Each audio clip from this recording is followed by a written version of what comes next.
Bueno, quiero darte la bienvenida a esta serie de estudios bíblicos que vamos a tener. Vamos a comenzar desde lo más básico y vamos a ir yendo desde lo más básico a lo más complejo. Queremos que puedas conocer en qué consiste la doctrina bíblica, en qué consiste la enseñanza bíblica. Y estas son 12 lecciones que van a ser de mucha bendición para tu vida. Oramos para que Dios abra tu entendimiento, puedas tener una Biblia a la mano, que puedas ir verificando la información y de esa misma manera esa información vaya promocionando en ti y promoviendo en ti una formación. Desde aquí el pastor Emilio Méndez te invito a que te quede conmigo y a través de estas 12 lecciones puedas cultivar una vida espiritual cerca de la presencia de Dios.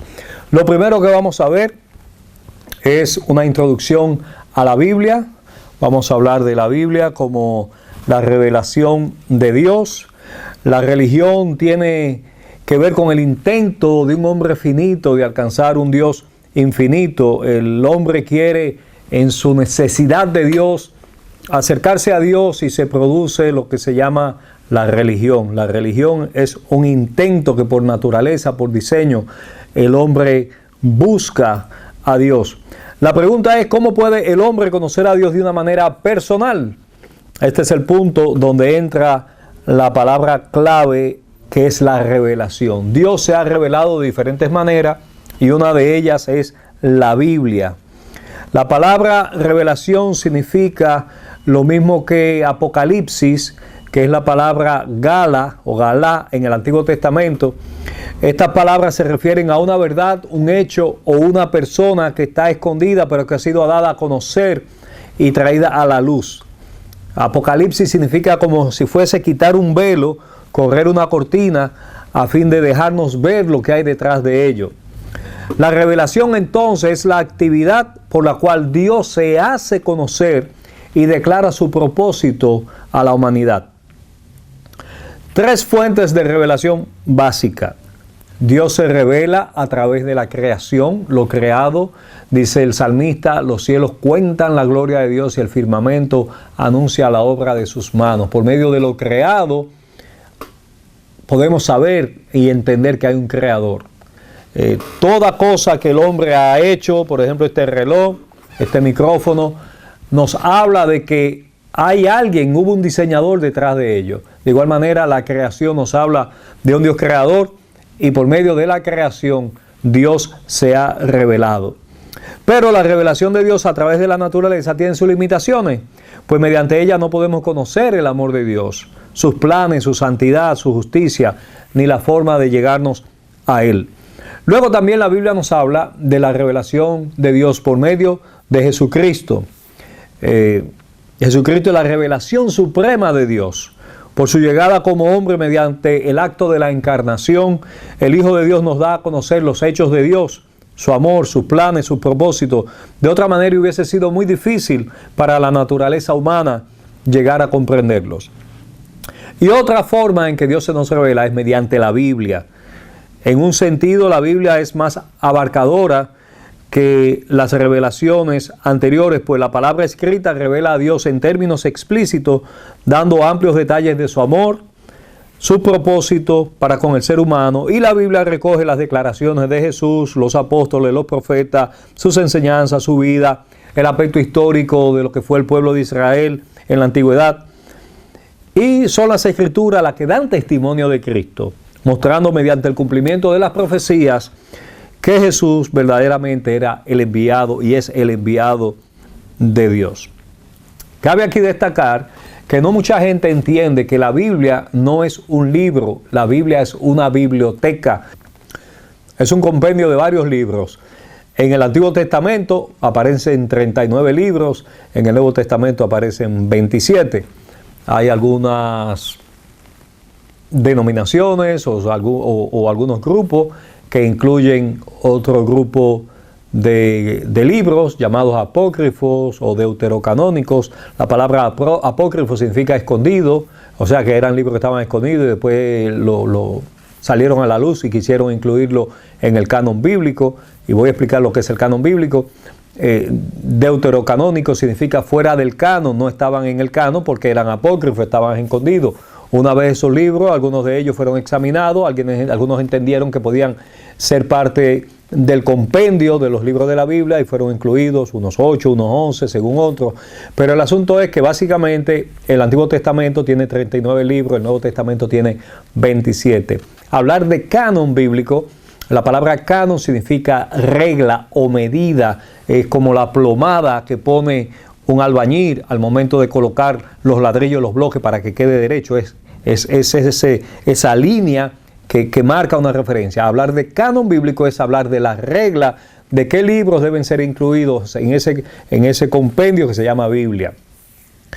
Y bueno, en la historia de la iglesia hubo concilios donde se dirimió, se habló, se discutió sobre qué libros tenían autoridad para ser incluidos. Y ahí entonces donde se habla de canon bíblico. Cuando tú oigas la palabra canon bíblico se refiere a las medidas que se tomaron a fin de que ciertos libros fueran acreditados como válidos, como autoritativos, como legítimos para ser incluidos como parte de lo que es la Biblia, que en realidad no es un libro, es una colección de libros. 39 en el Antiguo, 27 en el Nuevo. La importancia de la Biblia, ¿por qué la Biblia es importante? La Biblia es importante porque nos explica el origen del hombre y el propósito de su existencia.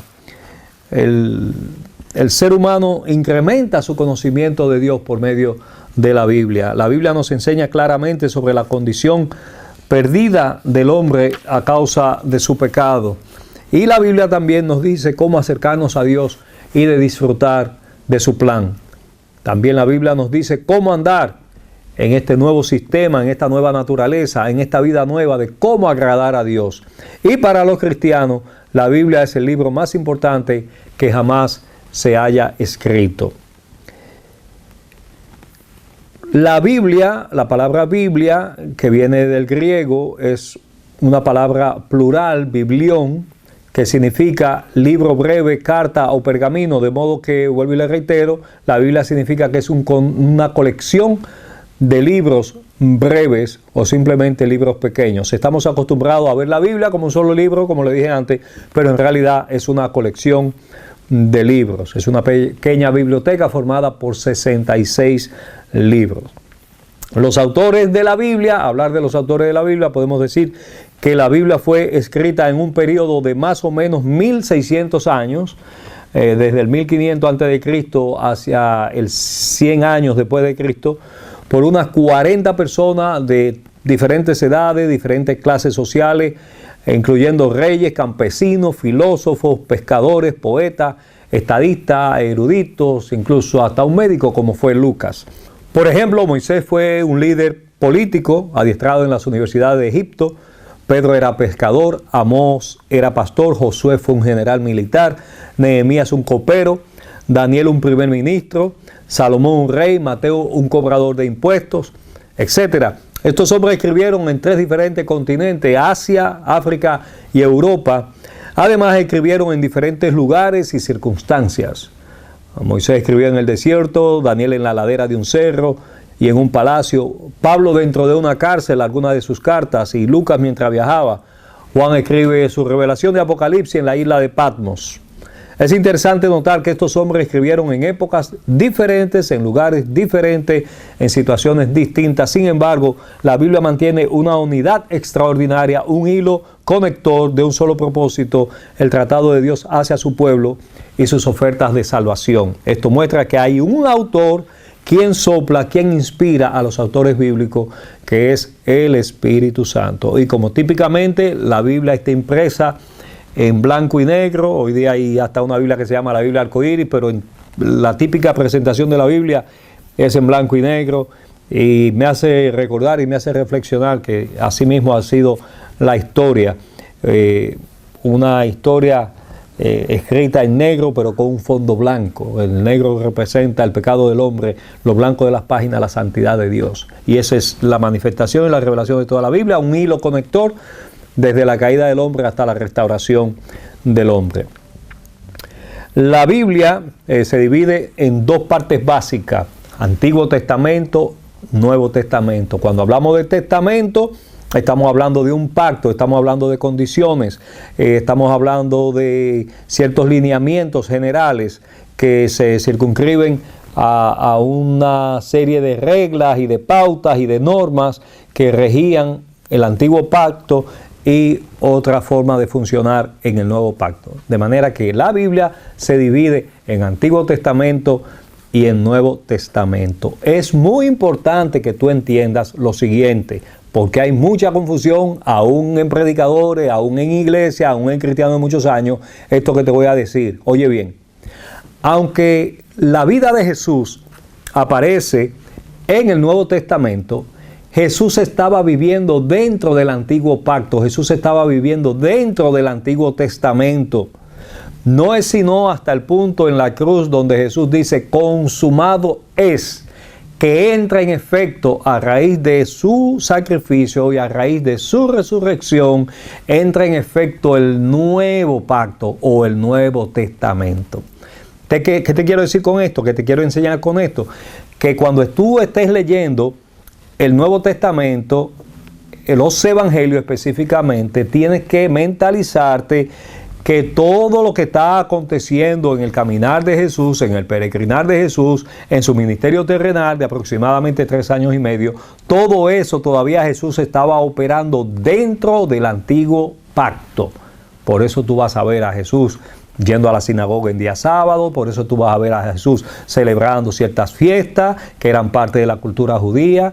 Y es bien importante porque la doctrina neotestamentaria hay que circunscribirla a un periodo que entra en efecto después del sacrificio de Jesús y evitar estar mezclando reglas, pautas, leyes, normas, prácticas que eran típicas del Antiguo Testamento, y no corremos el riesgo de estar extrapolando, de querer traer cosas que ya no tienen efecto en el nuevo pacto. Eso es muy importante que lo tomes en cuenta cuando leas los evangelios.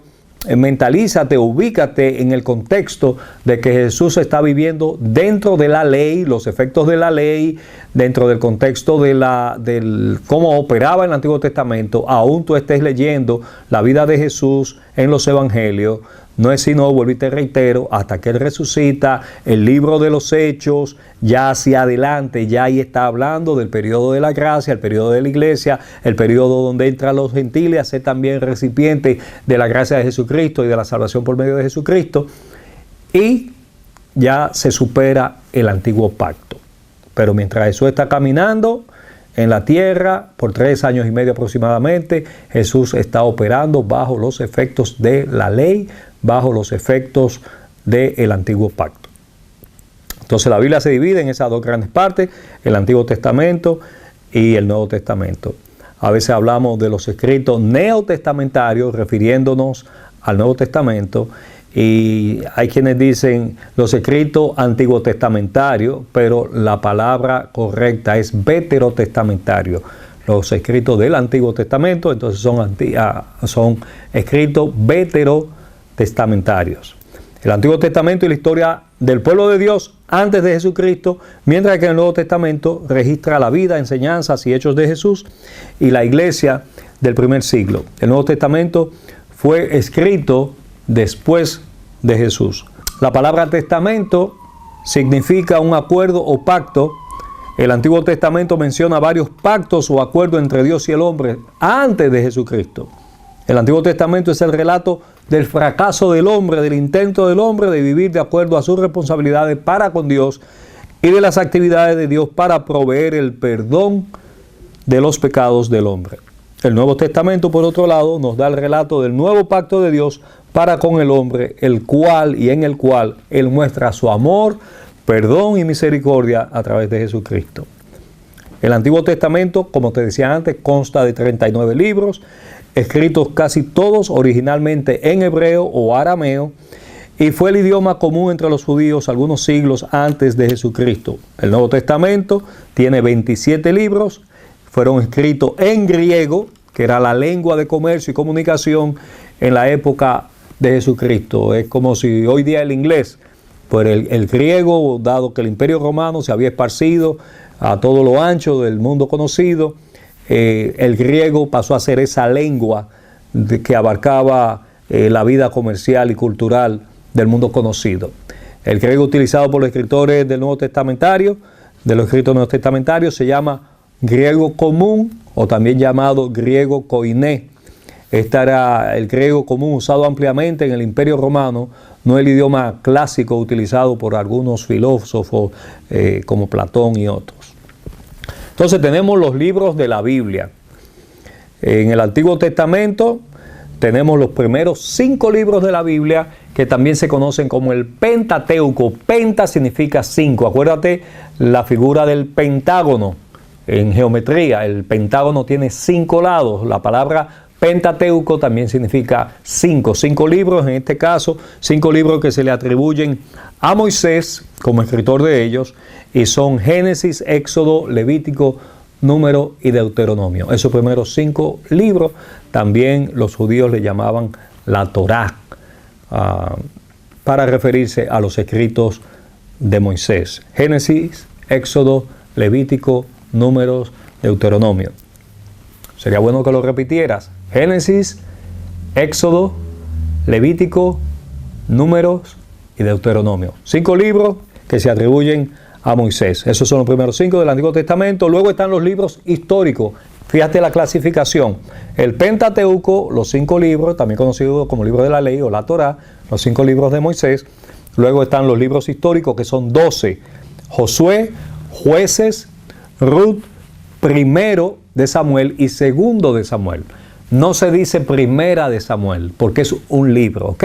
Entonces decimos Primero de Samuel, Segundo de Samuel, Primer libro de los Reyes o Primero de Reyes, Segundo de Reyes, Primero de Crónicas y Segundo de Crónicas, y luego vienen Esdras, Nehemías y Esther. Esos 12 libros son considerados libros históricos. Luego vienen otros 5 libros que son los libros considerados poéticos, y te los estoy dando en el orden que aparece, que no necesariamente, y esto es bueno apuntalarlo, esto es bueno que lo recuerdes, no necesariamente están en orden cronológico, ¿ok? Aunque se considera que Génesis fue el primer libro porque aparece como primer libro. Sin embargo, los eruditos, los estudiosos, dicen que el libro más antiguo en el Antiguo Testamento es el libro de Job, y no es el primero en la Biblia. Pero lo importante es que están en un orden que podemos recordarlo, podemos memorizarlo, y nos va a dar una mayor referencia al momento de si utilizamos la Biblia impresa, de tener una idea dónde ubicarlos. Entonces, los primeros 5, los libros de Moisés, los siguientes 12 libros, los libros históricos, y los siguientes 5 libros son considerados libros poéticos. También algunos le llaman los libros sapienciales, es decir, de conocimiento, de sabiduría. Y estos son Job, Salmos, Proverbios, Eclesiastés y Cantar de los Cantares. Job, Salmos, Proverbios, Eclesiastés y Cantar de los Cantares. Proverbios, Eclesiastés y Cantar de los Cantares se le atribuyen a Salomón, que fue hijo de David, que fue un rey de mucho prestigio y de mucha influencia en el mundo conocido. A Salomón se le atribuyen principalmente los libros de Proverbios, Eclesiastés y Cantar de los Cantares, aunque dentro del mismo aparecen ciertos capítulos, ciertas porciones que de forma específica se aluden a que su escritor fue otra persona, pero en su gran mayoría se atribuye el contenido de Proverbios, Eclesiastés y Cantar de los Cantares a Salomón.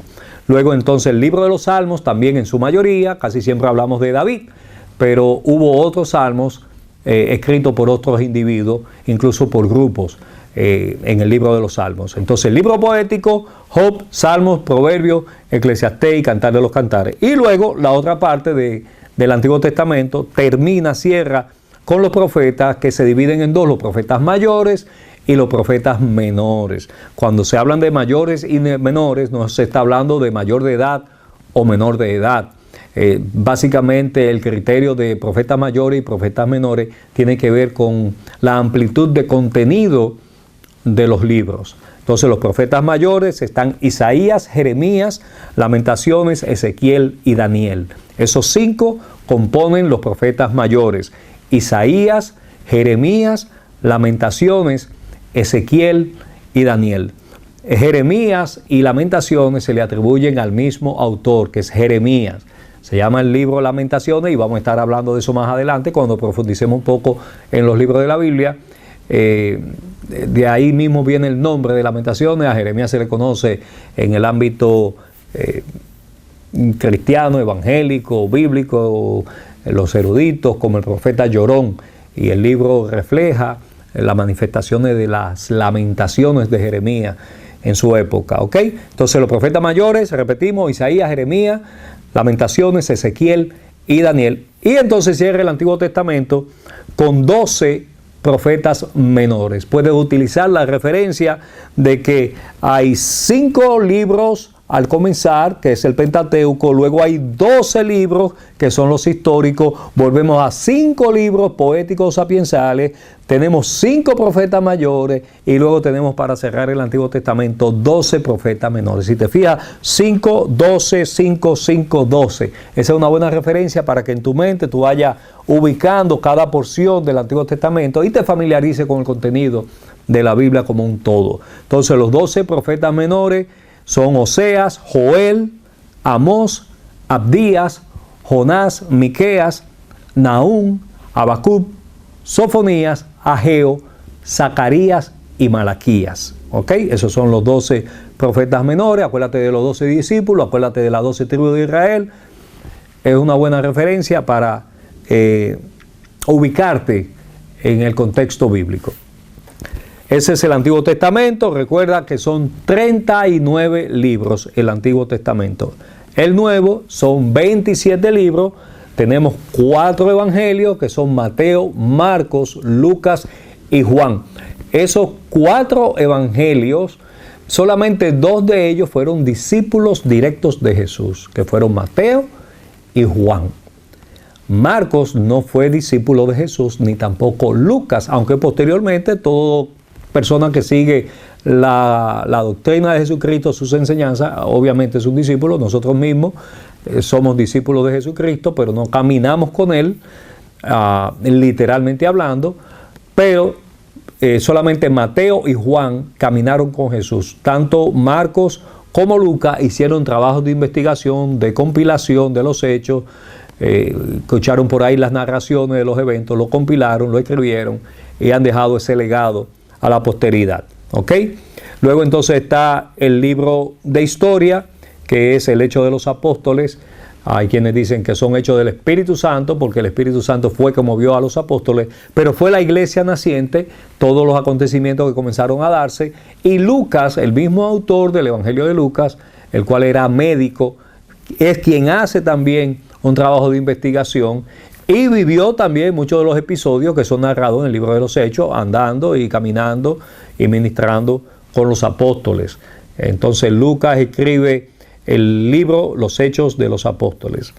Luego están las cartas paulinas o las cartas de Pablo, que van desde Romano hasta Filemón, Romanos, Primera de Corintios, Segunda de Corintios. Aquí hablamos de primera y de segunda, no de primero y de segundo, porque ahora estamos hablando de cartas, de epístolas. Por eso utilizamos la primera, la segunda a los Corintios, Gálatas, Efesios, Filipenses, Colosenses, primera y segunda de Tesalonicenses, Timoteo, primera y segunda, Tito y Filemón.